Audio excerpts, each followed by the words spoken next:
근데 이 사주가 옛날에 이제 사주의 명리에 대해서 인식이 안 좋잖아요. 명리. 이게 그냥 사주 이렇게 팔자. 인식이 안 좋은 이유가 아까 말했듯이 야 헛소리 하지 마. 후천적인 노력에 의해서 뭐든지 할 수 있어.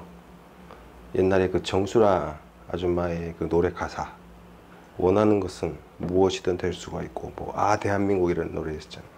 몰라요? 세대 차이가 좀 나고. 오늘 좋아진 거 아니에요? 가사를 몰라요. 그분이 누군지는 아는데 가사를 몰라요. 그런 식으로 후천적인 노력에 의해서 모든 걸 할 수 있다라고 생각하는 사람들이 얘를 어떻게 바라보냐면 뭔가 정해져 있다라는 개념으로 받아들이는 거예요. 그래서 정해져 있는 게 어딨어? 할 수 있어. 저런 건 없어. 운명이란 없다. 이렇게 주장을 하는데 그게 반은 맞고 반은 틀린 얘기예요. 왜 반은 맞고 반이 틀리냐면 자 우리가 타고나는 것이 제가 말하고 싶은 거는 타고나는 것이 생각보다 포션이 크게 작용을 한다. 살아가는데 50% 이상으로 작용을 한다. 근데 100%는 아니다 이 얘기예요. 옛날에 어떤 사람이 있었냐면 어떤 아줌마가 자기 아이의 사주를 우리나라에서 유명하다고 하는 명리학자들한테 다 돌아다니면서 보여준 거예요. 근데 공이 어딜 가나 너무너무 좋은 사주다. 그런 얘기를 들었어요. 그게 이제 역학계의 샘플로 이렇게 돌았어요. 그 스토리가. 저도 봤는데 제가 봐도 너무너무 좋은 사주예요. 근데 그 집 애가 어떻게 됐냐면 중하로 성장을 했어요. 어떤 면이든 뭐 인지적인 면이든 아니면 사회적인 성취도 면이든 간에 중하. 왜 그러냐면 그 엄마가 애한테 어릴 때부터 계속 얘기한 거예요. 너는 어딜 가나 기가 막힌 사주래. 애가 그 얘기를 듣고 아무것도 안 한 거예요. 노력이라는 걸.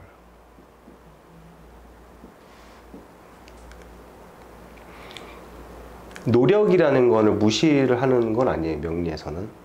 노력이라는 건 절대적으로 필요한데 예를 들어 볼게요. 김연아가 있고 영원한 적수 아사다 마오가 있어요.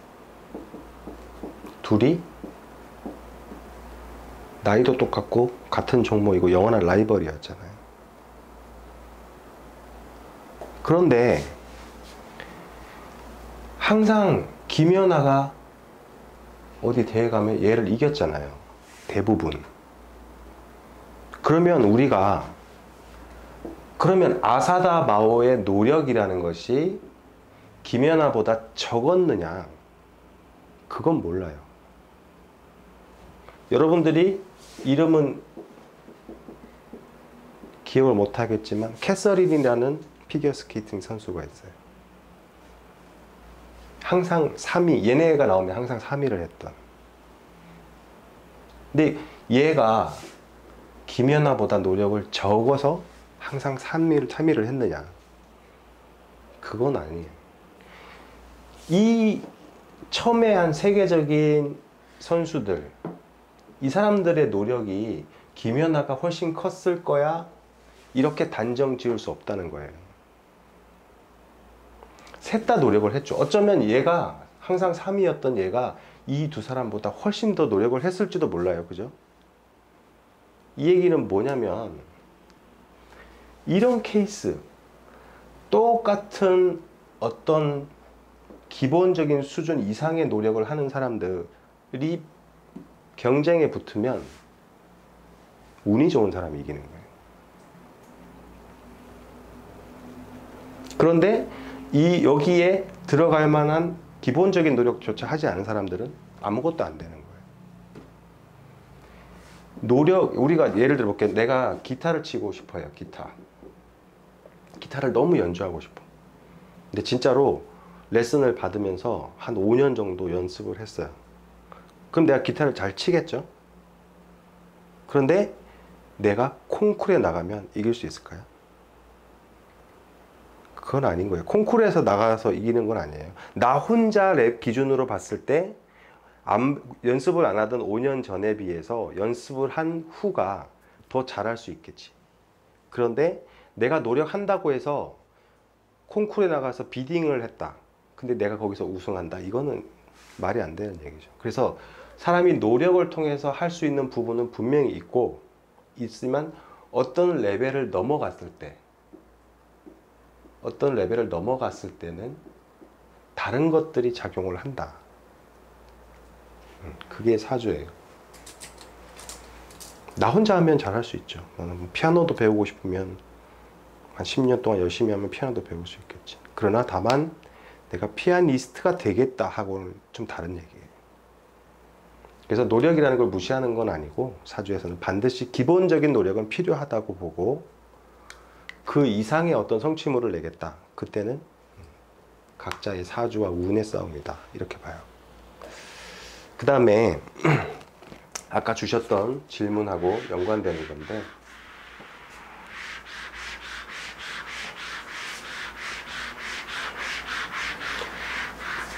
제가 한자를 적을 텐데 한자는 그냥 뭐 어려운 한자는 아니고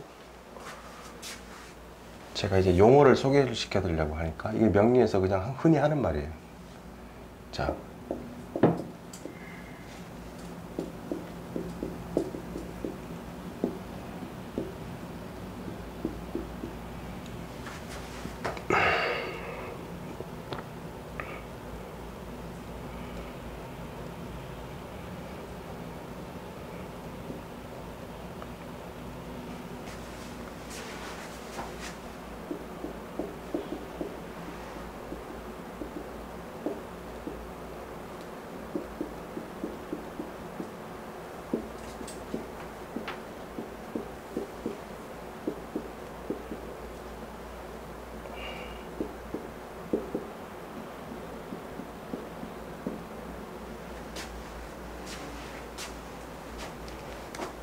요건 명리에 나온 얘기고 명리가 아닌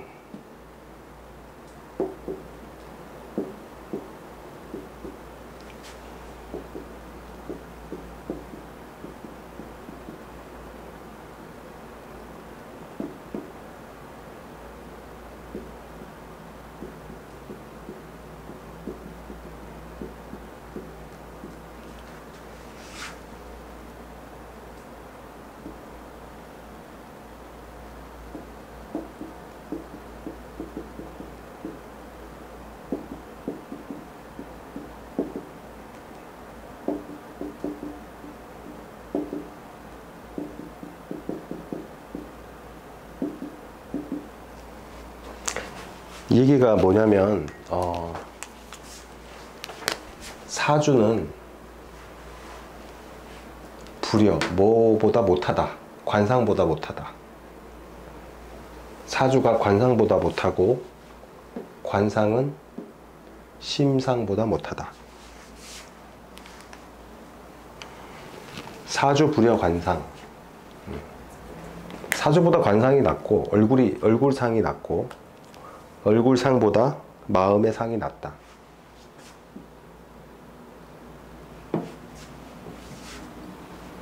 이게 명리에서 우리 책에도 초반부에 나와요. 흔히 회자되는 얘기인데 이게 무슨 뜻이냐면 관상이라고 하는 건 이제 뭐 관상이 좋다 나쁘다 그렇게 받아들일 수도 있지만 자 우리 40이 넘어가면 자기 얼굴에 책임을 져야 된다고 얘기를 하잖아요. 그 얘기는 자기의 삶이 얼굴에 드러난다는 얘기죠.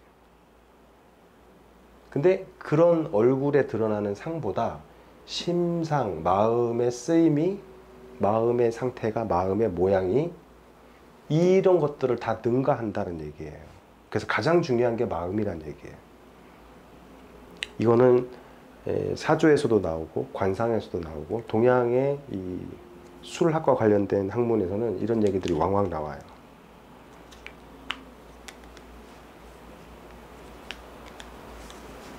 근데 요거는 뭐냐면 인지일생 자작지얼, 이게 이제 서자얼자고 또 다른 뜻으로 쓸 때는 재앙얼자거든요. 사람의 인생은 스스로 짓는 재앙이다. 이게 뭐냐면 자작지을, 자업자득이라는 뜻이에요. 이게 사람의 인생은 스스로 재앙을 만드는 거다. 그래서 심즉 운, 마음이 곧 운이고 운이 곧 마음이다. 이런 뜻이에요. 여기서도 마음을 굉장히 중요시하죠. 근데 이 두 얘기가 같은 얘기인데, 아까 저한테 주셨던 질문, 그 케이스하고는 사주라는 것이 타고난다는 것이 그렇게 많은데, 아까 어떤 책과 관련된 그 내용은 상반된 게 아니냐. 그게 아닌 이유가 뭐냐면, 이게 굉장히 옳은 말이고 근사한 말이면서도 굉장히 무서운 말이에요. 왜 무섭냐?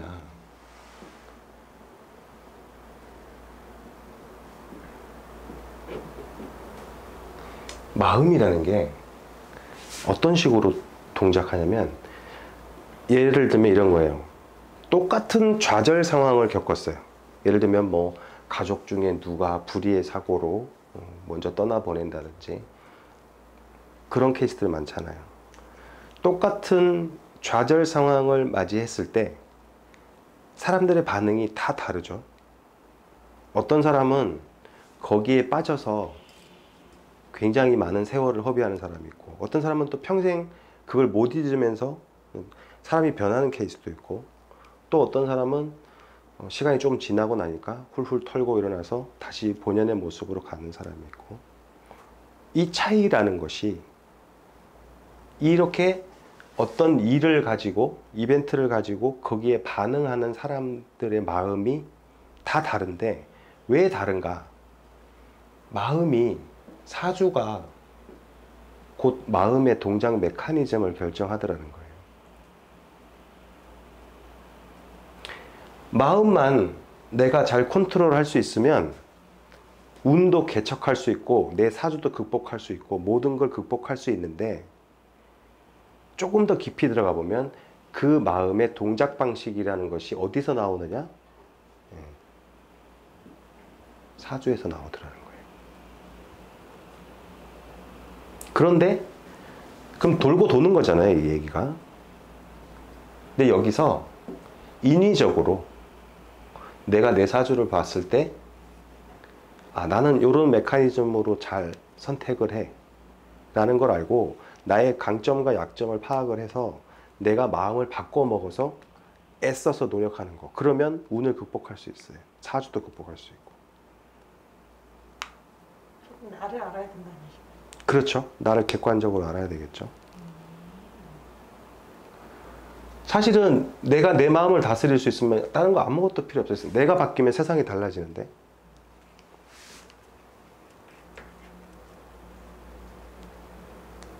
그래서 마음이 결국 가장 중요해요. 마음을 어떻게 통제하느냐. 쉽지 않은 일이에요, 결코.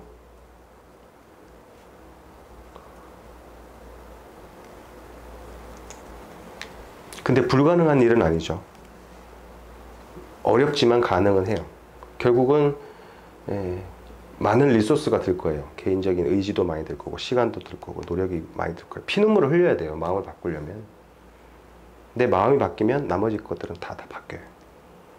실제로 개운법에 가서 가장 중요하게 취급하는 것이 마음이에요. 개운법이 몇 개가 있거든요. 아까 질문에 답이 됐나요?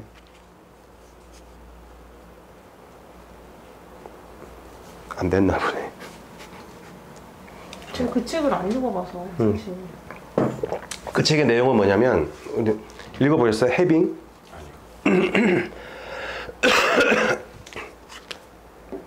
그 책, 해빙이라는. 그러면 그 책에서도 결국 마음을 바꿔라 해. 이제 보통 이제 부자 되는 그 책들을 보면 이제 돈 얘기를 직접적으로 많이 하잖아요. 뭐 많이 벌어야 되고 적게 써야 되고 저축해야 되고 목돈을 시드머니를 마련하고 나면 그 다음에 이 시드머니가 새로운 돈 새끼를 치는 시스템을 만들어야 되고 나중에 내가 손을 안 대도 얘네가 굴러가게끔 만들어라. 이게 대부분의 부와 관련된 책들의 공통점인데 여기서는 감정을 통제해라 이렇게 돼 있어요. 감정 이게 이제 뭐 감사하는 마음 뭐 이런 것들이에요. 이런 것들이 핵심만 찍으면 그거예요. 내가 소비를 하면서 느끼는 느낌을 부정적으로 느끼지 말고 그걸 긍정적으로 느껴라. 소비 자체가 죄악이 아니니까. 소비를 함으로써 따라오는 불안함 이런 거를 버려라 뭐 이런 얘기들이에요. 그럼 부자가 된다는 얘기예요? 예, 그 기운이 예, 또 다른 부를 불러들인다. 여기 작가가 워낙에 그 신비와 신비주의, 진짜 신비주의거든요. 엄청. 전 세계 뭐 0.01%에 드는 부자들이 그 의뢰를 한다니까. 우리나라가 아니라 전 세계에서. 뭐 근데 어디까지인지는 모르겠고. 어쨌든 여기서도 결국 마음을 통제하라는 걸 얘기를 하고 있어요. 옛날에 시크릿하고 똑같이.